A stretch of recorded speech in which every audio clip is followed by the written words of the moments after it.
You know what? You know what? Let's play some What Remains of Edith Finch. I know it's not really a spooky game per se, but I think it might be fun. Oh, I'm already in control. So welcome to one that's fully voice acted so I don't have to talk as much. My brother Milton disappeared when I was 4. It was like the house just swallowed him up. Dear! Hello. How are you, dear? It's like, oh shit, there's a person! Ah! Away it goes.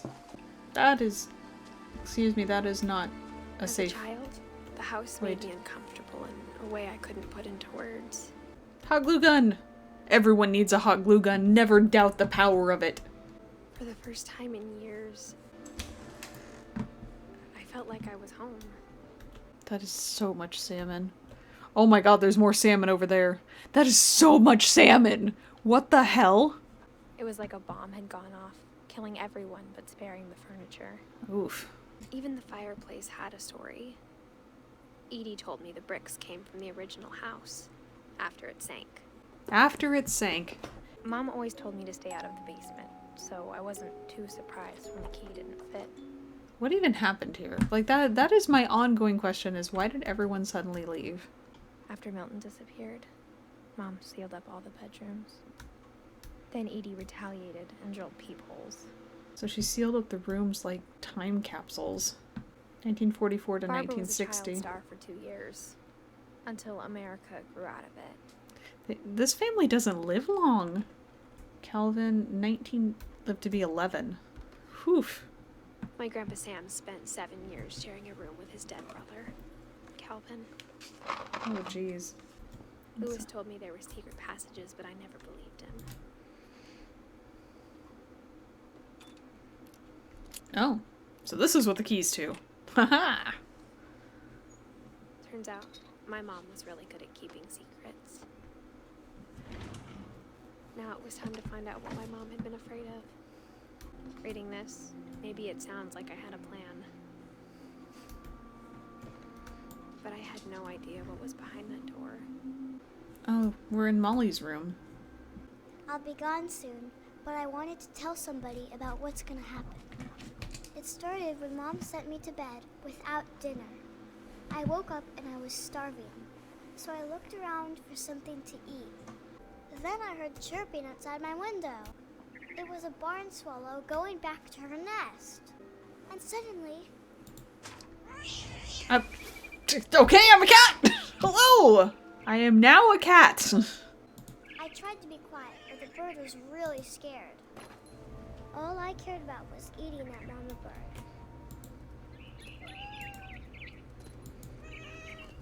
I gobbled her up.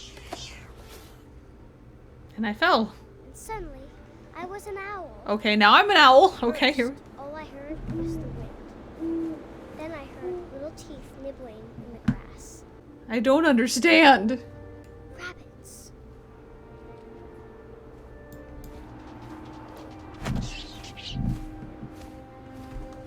She was almost too big to carry. I started choking, but I couldn't stop eating. And suddenly, I was a shark. Well, I am now a shark that was in a tree. Okay. Shark. And you... I'm just gonna roll. Bye, guys. Whee! What the fuck? I rolled off a cliff and into the ocean. Well, Now, I was hungrier than ever. nom. I tore off her flipper, and it tasted really good. I don't know what's happening. Like, in all seriousness, I have no fucking clue. When I opened my eyes, everything had changed. The fuck am I? I am a kraken, apparently. I don't like this. But you know what? It's fine. It's fine. We're gonna just finish this off and figure out where the fuck we're going. After the last passenger, I was still hungry. And across the water, I smelled something new. Something I had to have. So I swam towards it. Wait, wasn't this her bathroom earlier? all my stomach started growling. And suddenly, I was me again. I held my breath for a long time, but I couldn't hear anything. I think it's waiting for me to fall asleep. But it's not going to wait much longer. It needs to be, and we both know I will be delicious. Oh my god. Woof. I'm not sure if I believed all of that, but I'm sure Edie would have. This will be obvious later, but my mom never told me any of these stories. One summer, they evacuated the island, but Edie refused to go. For a few weeks, she was a celebrity. 72-year-old woman refuses to evacuate because of a little forest fire. Odin? 1880 to 1937. For 500 years, the Finches have been famous throughout Norway for their fortune and misfortune. Odin Finch buries the latest victims of the family curse, his wife Ingeborg and their newborn son, Johan. On January 7th, 1937, he set sail with his family and his house. Oh my god, they stuck it on a boat and tried to sail away with it. So this is what it meant earlier about the house sank. But 40-foot waves off the coast of Washington send the house and Odin to the bottom of the sea. Oh. Odin's daughter Edie, with husband Sven and baby Molly, step ashore on their new home, Orcas Island. Odin Finch is the first to be buried in the new family cemetery. His daughter Edie is already dreaming of a new Finch house. There's a secret in this bathroom. It's hidden in this book. Oh. Hello. Lots of hidden rooms in here. Sven gave Sam an old camera he'd refurbished. He never put it down. I knew Grandpa Sam had a twin. Calvin, 1950 to 1961. How I Want to Remember My Brother by Sam Finch. The thing I remember is that when he made up his mind, that was it. Sam, Calvin, dinner's ready. Coming! But that day, he finally made up his mind to do it.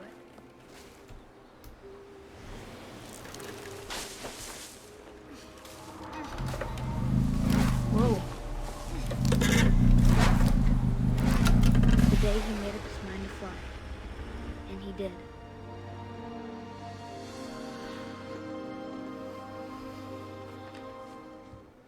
The passages were a pretty tight fit. They'd obviously been built for smaller hands and bellies. Of all the stories people wrote about Barbara's death, I'm surprised Edie saved this one. As a child star, Barbara was famous for her scream.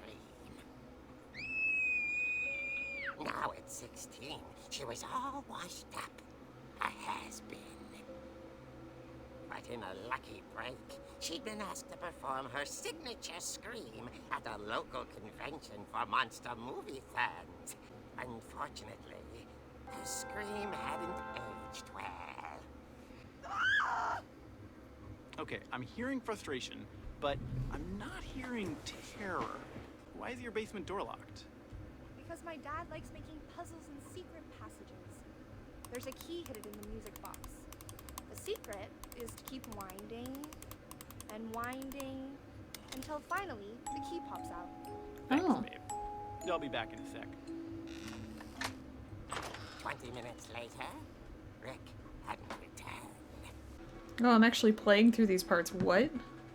The gang's leader is the infamous Hookman killer, Dr. Carl Hamill, who impaled and then ate his family 10 years ago tonight. Oh dear!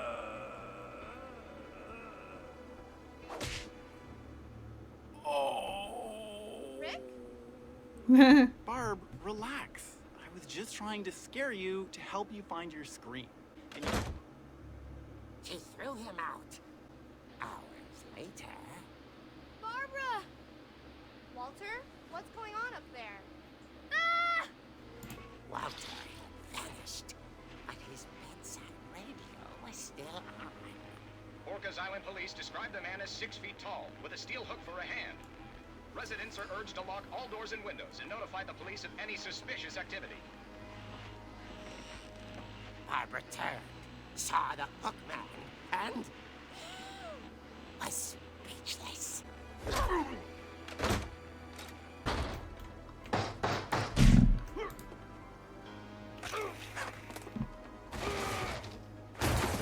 wasn't moving, but she sensed the story might not be over yet. The hookman had vanished.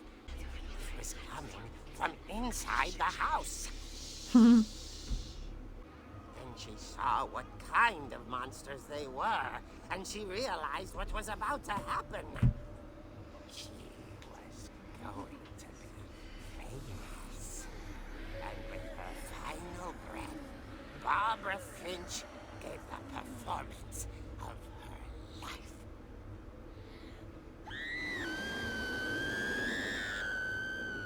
Of course, the police blamed it all on poor Rick, who disappeared the same night.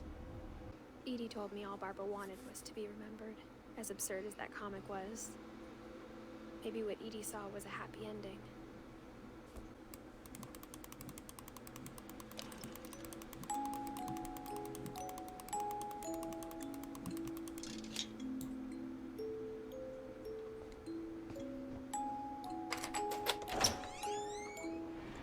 I remember asking Mom once about where Walter had gone. She said after Barbara died, he got as far away as he could. Goodbye, everyone. I can't believe I've been down here for 30 years. On that first day, after the shaking started, I didn't think I'd survive a week. But after a few days, I settled into a routine. But if you wait long enough, you get used to anything. And then one day, everything just stopped. I'm done waiting. I have to leave. Well, I still can. Whatever's out there, I want you to know I'm ready for it. Why do I have a feeling you're gonna get hit by a train? I don't mind if I only have a year left. For a single week.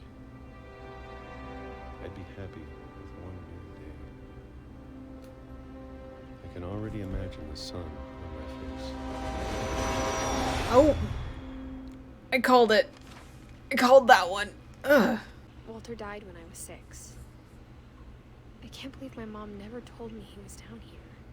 He liked making miniature trains. Look at all those paints. I'm sure my mom was trying to protect me. That's right here. I thought it was time I heard the stories for myself. And found out what happened to everyone else. Maybe we believed so much in a family curse. We made it real. I'm actually to be really honest, enjoying I this game. feel as lost as you probably do right now.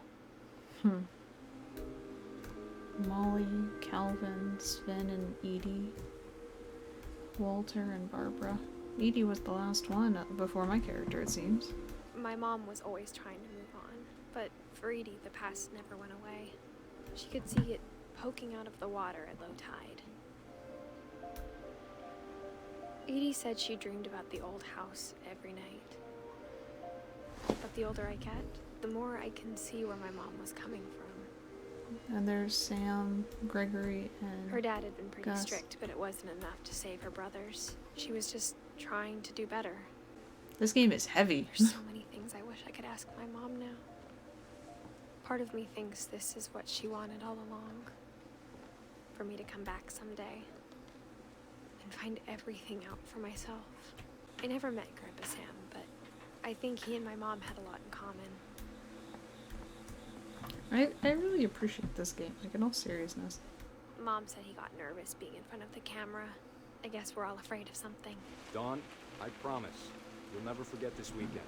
Yes, sir. These memories are gonna last a lifetime.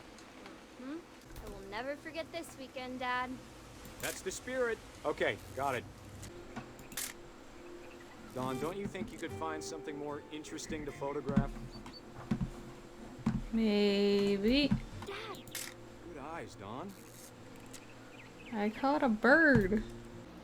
Dad, I... Just breathe. Do I have to do this? Dawn, you don't have to do anything. But if you want to survive,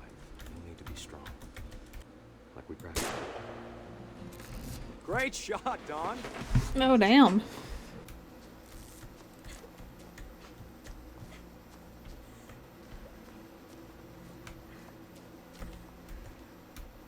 Dad, it's twitching.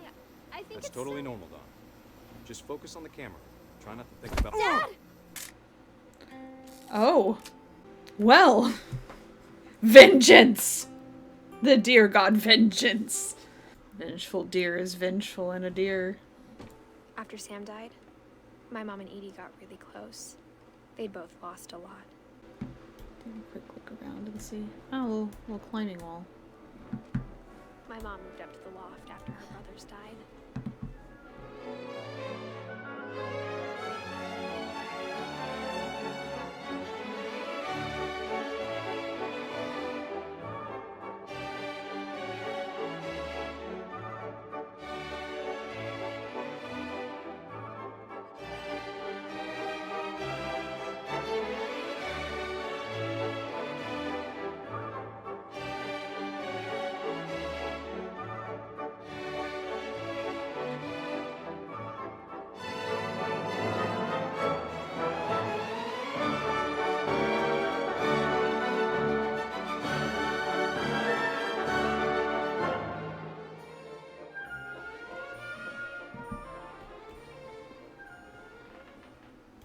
Ah, it's right here. I can't imagine my mom ever writing poetry, and yet a poem for Gus, who always said the wedding was a bad idea.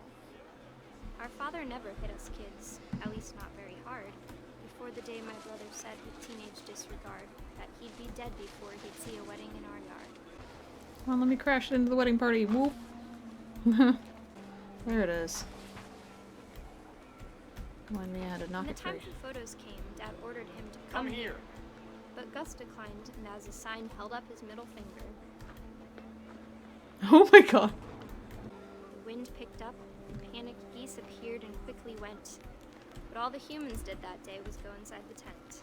The rain came down in buckets then, but no one seemed afraid. I picked up all the stuff. Destroy the tent our dad had crudely made. The thunder sounded much too close and full of angry power. But all my father said to this was, "Make the music louder." You say that.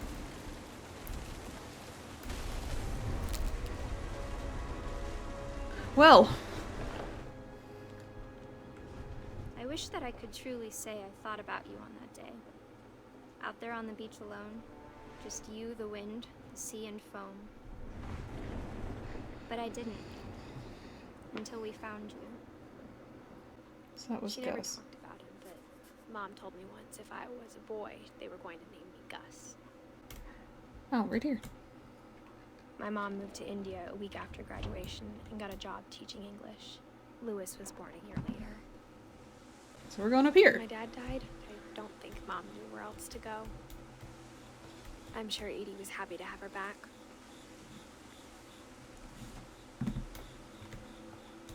And to see kids in the house again. And for a while, things were good. Almost normal. But it didn't last.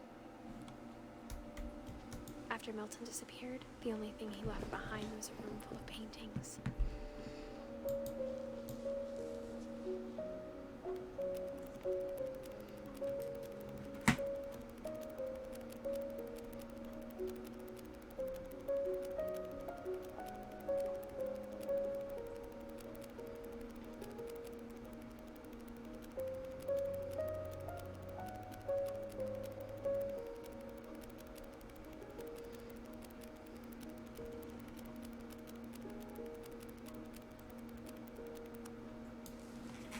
Whatever Milton had found in the house, Mom didn't want it getting out. Everyone always told me to stay out of Lewis's room. Except Lewis. They put a ship up here. They literally just put a ship. There's a hookah. There's Lewis's room smelled very, very familiar. That part of him lived on. Yeah, there's a lot of stuff going on in here. Well, he got out of high school. He did better than a lot of this family. Dear Mrs. Finch, as Lewis's psychiatrist, I can understand your desire for an explanation. As I see it, the trouble began in January, shortly after we convinced your son to seek treatment for substance abuse. Oh. Newly sober, I believe Lewis first noticed the monotony of his daily life. His mind began to wander. He said he started small, imagining a labyrinth. Then something moved. Bats. But he found something more. I worried about him then. I spoke with his boss. But he said Lewis had become a model employee. I even encouraged him. It seemed very promising at first. He told me he'd made a new friend. On the edge of a city he named Lewis Topia. Lewis He built Topia? the city up slowly, brick by brick. He held an election for mayor. And he won. He'd conquer a city, then immediately push on.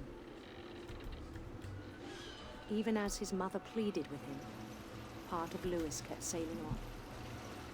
In Lewisburg, he heard rumors of a So I guess we're going with Queen. handsome queen. The queen was on her own quest for radiant rainbows. 3 actually, so we're going this way. He followed the sound of her electric sitar. Even then, his logic remained sound. He knew the world was all in his imagination. For someone who'd never known success in the real world, I think it was overwhelming.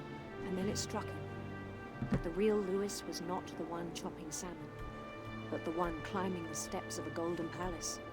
My imagination is as real as my body, he told me. It was hard to argue with him. That's his locker. The one food place that would deliver. Began to forget the world we know. I think it pained him to remember Lewis, the cannery worker. He began to despise the man with a royal contempt. You're so out of it that you're just going through the motions. I still thought I could save him. What did you do, Lewis? What did you do? Still on a bloody conveyor belt. I don't like this. There is a giant cat, though. I do like the giant cat. Hello, giant cat. Calico insisted on advising. A wise calico named Molly, who was insistent on advising him. Good Molly. You're a good calico. There was only one thing left to do. Oh, God.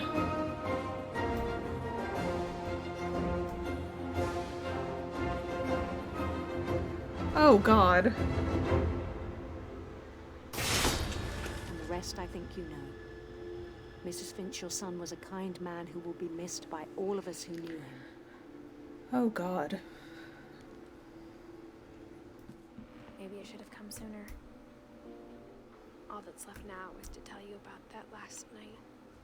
That whole last day, Edie just watched us pack and didn't say a word. Until supper, when she raised her glass and said, "To our final night together, and all our final nights apart." Grandma, you know what I said about alcohol. Some of your medications are very Edith, specific. I left a present for you in the hallway. Why don't you go open it? the power had been shut off that morning, but Edie always had plenty of candles. When my mom sealed the library, I don't think she knew about the other entrance. The thing you're afraid of isn't going to end when you leave the house. Edith has a right to know these stories. My children are dead because of your stories. I think it's best if Edith and I leave tonight. We'll have the nursing home send a van for you in the morning. Okay? Dear Edith, there's so many stories I wish I could tell you, but there's only time for one. This is about what happened on the night you were born.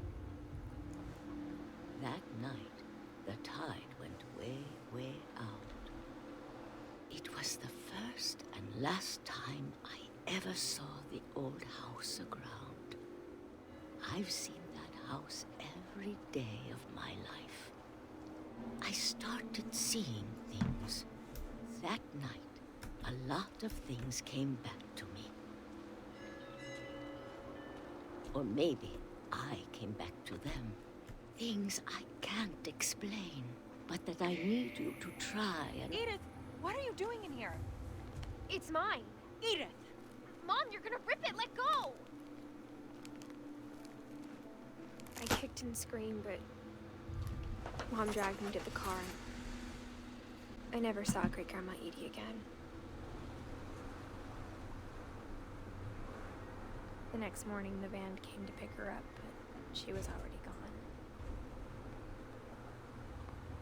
After that, we moved around a lot. We both tried to make the best of it. A few years went by.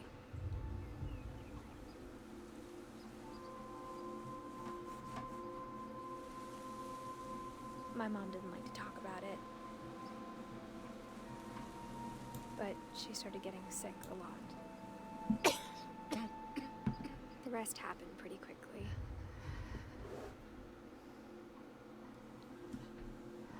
She got better for a while,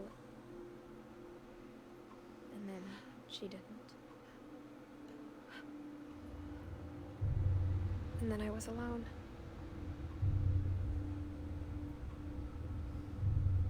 The last Finch left alive.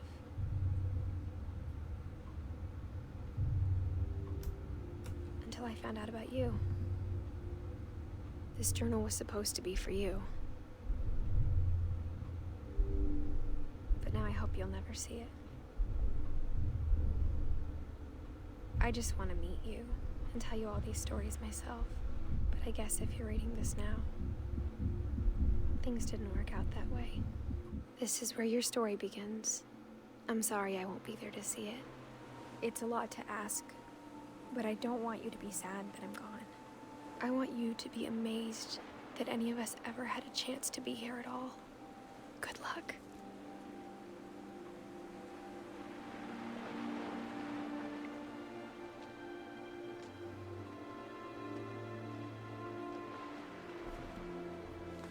That was a lot heavier of a story than I thought it was going to be.